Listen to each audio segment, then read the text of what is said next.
Hello everyone, so now we are connected. ठीक है, so science की हमारी जो सीरीज चल रही है उसी के अंदर कंटिन्यू कर रहे हैं। आई नो हमारी वीडियो थोड़ी सी ये लेट है, बट यस इसके अंदर आपको बहुत सारा बेनिफिट मिलने वाला है because we are going to learn everything with quick notes. ठीक है, ऐसी ही वीडियोस अब आपके लिए ज्यादा बेनिफिशियल रहेंगी, मुझे ऐसा लग रहा है, बिकॉज हमारे पास जो टाइम स्पैन है उस हिसाब से हमें जल्दी से जल्दी अपने कंटेंट को कवर करना है। ठीक है, तो उसके लिए आप ये अपना फॉर्मेट फॉलो कीजिए, क्विक वीडियोस देखिए, बाद में इसको 2x पे देखिए, सिर्फ सुनेंगे भी अगर आप अच्छे से तो you will be able to recall everything. ठीक है, क्वेश्चंस करने में आपको आसानी रहे। एंड थोड़ा सा कंटेंट कवर करने के बाद हम क्वेश्चन प्रैक्टिस भी साथ साथ में का लगाएंगे। ठीक है, तो हम ये क्लास अपना स्टार्ट करते हैं। I will share my screen. Okay, I hope अभी आप सब जो है इजीली अपनी स्क्रीन को देख पा रहे हैं। ठीक है, तो फाइबर टू फैब्रिक के अंदर हमने क्या क्या चीजें सबसे पहले देखनी है। सबसे पहले तो आप ये देखिए कि भैया फाइबर क्या होता है। ठीक है, फाइबर के बारे में हमने बात की है। Fibre is thin strands of thin strand of thread. ठीक है, पतले पतले जो आप स्ट्रैंड धागे देखते हैं थ्रेड के, उसी को हम फाइबर बोलते हैं, जो कि और थिनर स्ट्रैंड से बना होता है, जिसको हम फाइबर की बात कर रहे हैं। ठीक है, दूसरी चीज अगर आप बात करते हो फैब्रिक, फैब्रिक क्या है, राइट? फैब्रिक क्या है? फैब्रिक बनता है ऑफ यार्न्स। तो fabric is made up of yarn.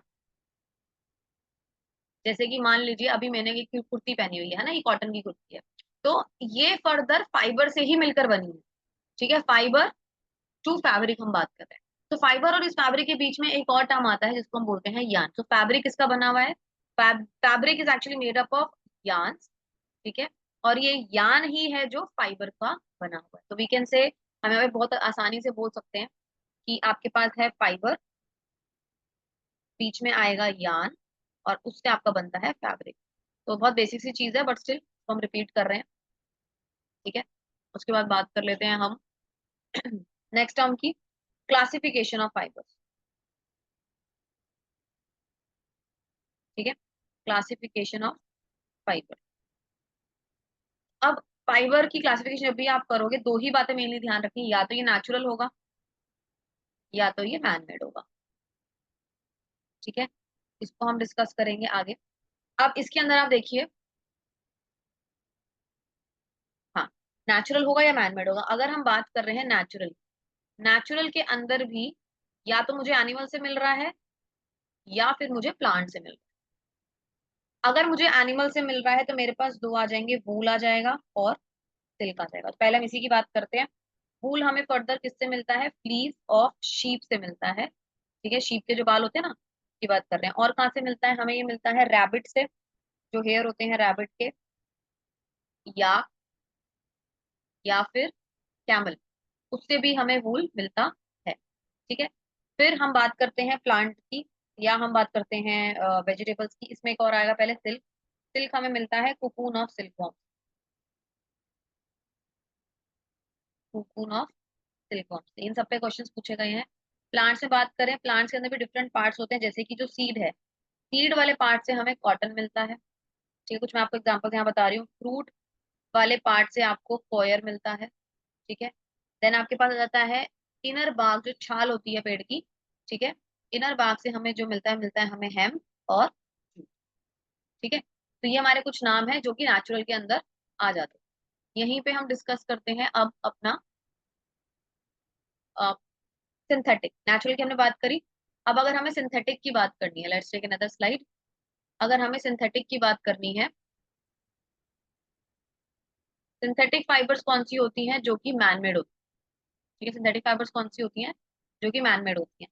अब सिंथेटिक फाइबर्स में आपके पास एग्जांपल आप याद रखेंगे, पॉलिएस्टर है, आपके पास नायलॉन है, और आपके पास एक्रिलिक है। ठीक है, ये आपने ध्यान में रखना है। फिर एक चीज, प्लांट फाइबर्स के अंदर जो पॉइंट हमें यहाँ चैप्टर का ध्यान में रखना है, वो आ गया आपका सबसे पहला है कॉटन।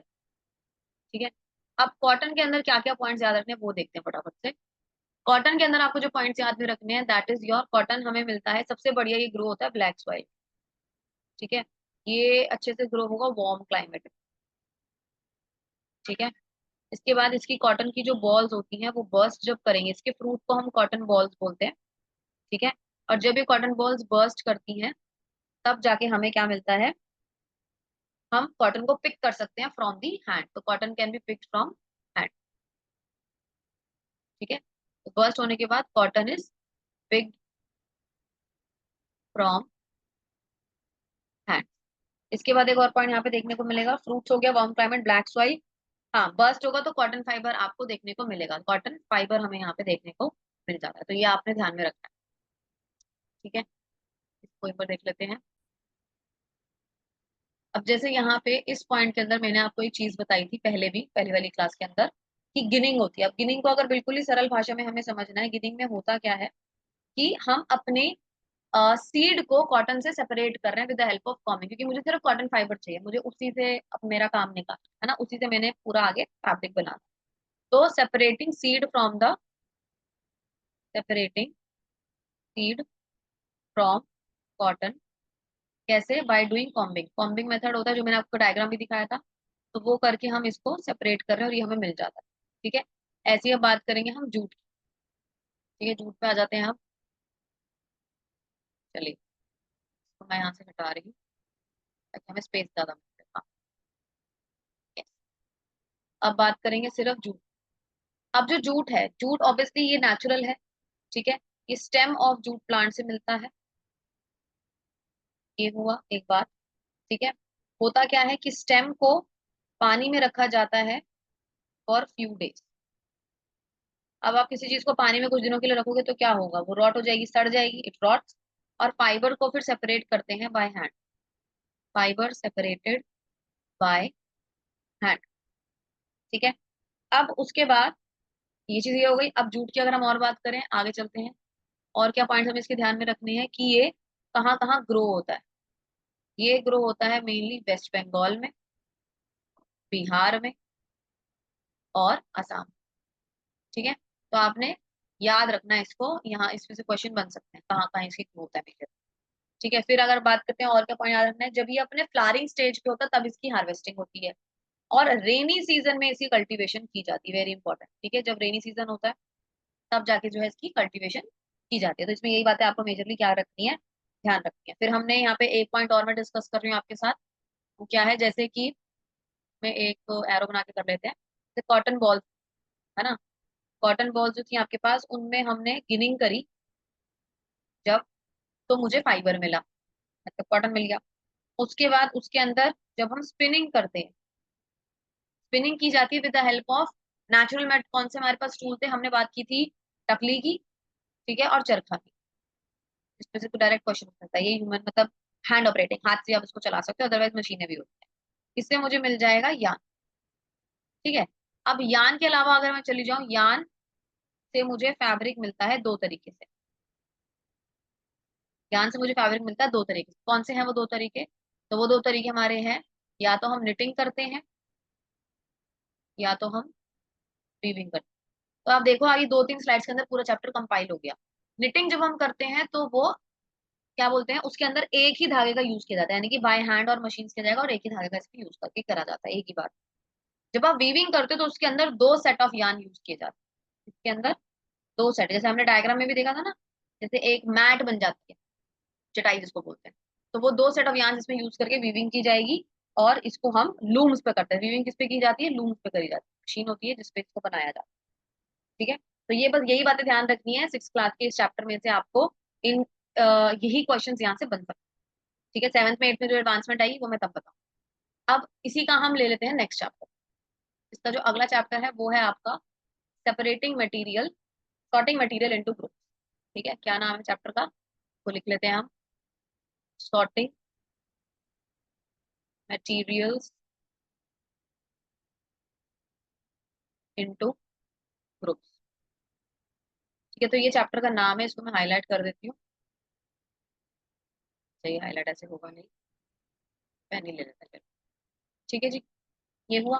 अब इसके अंदर सॉर्टिंग मटेरियल इनटू ग्रुप जब हम कर रहे हैं तो हमारे पास तीन तरह के मटेरियल होते हैं मेजरली, मेन मेन हमारे पास तीन तरीके के मटेरियल होते हैं, तो हम इसकी ब्रांचेस बना लेते हैं। या तो मेरे पास मटेरियल होगा ट्रांसपेरेंट,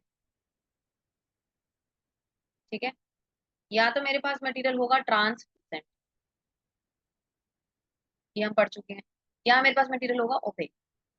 इसको सिंपल भाषा में समझो, ट्रांसपेरेंट जिसके आर पार दिख रहा है, ट्रांसलूसेंट जिसके आर पार ढंग से नहीं दिख रहा पर हल्का दिख रहा है, जैसे कि एक पेपर पे ऑयल लग गया, ट्रांसलूसेंट है। और कुछ ऐसा चीज कि उसके आर पर बिल्कुल भी कुछ नहीं दिख रहा, अभी आपको मेरे हाथ के आर पर कुछ भी नहीं दिख रहा, ठीक है, पर अगर मैं एक कांच की बोतल पकड़ लूँ तो आपको कुछ दिख रहा है ना, चार पर कुछ दिख रहा है। सेम इस तरीके से ये होता है। तो ट्रांसपेरेंट में एग्जांपल जैसे कि आपका ग्लास है, आपका वाटर है, ठीक है, आपका एयर है, ठीक है। ट्रांसलूसेंट के अंदर हमारा क्या हो जाएगा, इसके अंदर हमें क्लियरली हल्का दिखेगा पर क्लियरली नहीं होगा, दिखेगा पर क्लियरली नहीं होगा, और यहाँ पे हमें दिखेगा ही नहीं, नो विजिबिलिटी, कोई विजिबिलिटी हमारे पास नहीं होने वाली है। उसके बाद अब यहाँ पे आता है एक टॉपिक आपका, जो कि हम एक ही पेज पे खत्म कर लेंगे इस चैप्टर का। ये है प्रॉपर्टी ऑफ मटेरियल। ठीक है, प्रॉपर्टी क्या है डिफरेंट मटेरियल्स, आइए इसको देखते हैं। हाँ, प्रॉपर्टीज ऑफ मटेरियल। अब प्रॉपर्टीज ऑफ मटेरियल में आपको क्या क्या ध्यान में रखना है, ठीक है, तीन चार बातें जो है मैं आपके साथ डिस्कस करने वाली हूँ यहाँ पे। पहली चीज, अपीयरेंस, दिखने में कैसा है, ठीक है। दूसरी चीज, हार्डनेस, किसी भी मटेरियल की प्रॉपर्टी होती है, ठीक है। फिर होता है हमारे पास सॉल्युबिलिटी, क्या है उसकी पानी में। और चौथी चीज हमारी क्या आएगी, फ्लोट करता है या सिंक करता है वो पानी। तो क्वेश्चन आ जाता है कई बार, कौन सी चीज फ्लोट करेगी, कौन सी चीज सिंक कर जाएगी पानी के अंदर, ठीक है। तो अपीयरेंस कैसा होगा, जैसे कि कोई ऐसे मटेरियल जो बहुत लस्ट्रस है, यानी कि शाइन है उनमें, जैसे कि गोल्ड है, सिल्वर है, ठीक है। और जैसे चौक है, पेपर में अंदर कोई भी लस्टर नहीं होता, कोई भी उनके अंदर शाइन नहीं होता। ऐसे ही अगर हम आयरन की बात करें और अगर हम स्पॉन्ज की बात करें, तो आयरन में हार्डनेस है, स्पॉन्ज में कोई हार्डनेस नहीं है, उसको आप पकड़ के जो है प्रेस कर सकते हो।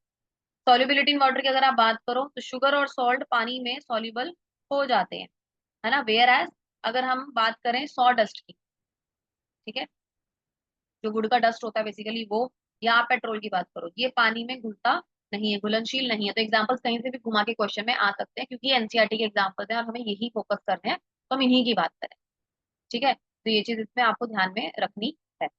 उसके बाद फ्लोट एंड सिंक, इसका मतलब क्या होता है कि जो चीज पानी से हल्की होगी वो लेस डेंसिटी की होगी, उसकी डेंसिटी कम होगी, बल्कि जिस चीज की डेंसिटी पानी से ज्यादा होगी वो पानी में क्या करता है, डूब जाता है। सिंक मतलब डूब जाना, फ्लोट मतलब तैरना। तो अगर पानी अगर लो डेंसिटी है तो तैरेगा पानी के कंपैरिजन में, तो वो फ्लोट करता है। अगर उसकी डेंसिटी हाई है, ज्यादा है, तो वो सिंक कर जाता है। जैसे सिक्का अगर डालोगे तो वो सिंक कर जाता है, डूब जाता है। पेंसिल लगाओगे तो वो तैरने लग जाएगी, है ना। तो ये डिपेंड करता है कि आप कैसा मटेरियल ले रहे हो, वो पानी से कंपैरिजन में हल्का है, कंपैरिजन में हैवी है, ठीक है। तो उस हिसाब से हमारी डेंसिटी और फ्लोट और सिंक का कॉन्सेप्ट हमारा ध्यान में रहता है, ठीक है। तो अभी हमने ये वाला कंप्लीट किया, नेक्स्ट वीडियो के अंदर हम नेक्स्ट दो चैप्टर्स पूरे कंप्लीट, ठीक है।